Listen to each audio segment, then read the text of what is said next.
Update: I slept with another woman while me and my wife were separated. Yesterday we got into a fight.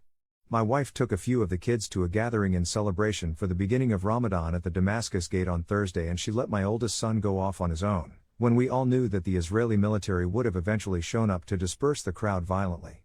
And they did. My son ended up with his friends at the front of the attacks. He's fine, and she couldn't find him for 20 minutes. I was really pissed at her for doing that because it was expected for them to show up, and I even told her before to only stay for 15 minutes. I only found out about him getting lost yesterday because one of the little ones spilled the beans, even though my wife specifically told them don't tell Baba.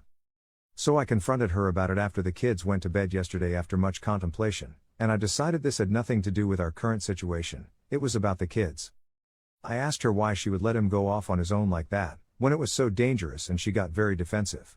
She's not usually like that at all. She always owns up when she thinks she's done something wrong. I knew I was right and I wanted an answer from her, and literally in 1 second she left me speechless. She said, "I only left him for 20 minutes while I was speaking to friend. You left him for 4 months so you could be with another woman." She didn't say it like that. She said it in such a vulgar way that I was in so much shock from hearing those words come out of her mouth, because I don't think I've ever heard her say those words. She's the type to gasp when she hears them. I think I just stood there like an idiot for 5 whole minutes, gobsmacked. I feel so guilty for not being with my kids for 4 months and for the person I was spending my time with for those 4 months, and I'm trying desperately to make up for it.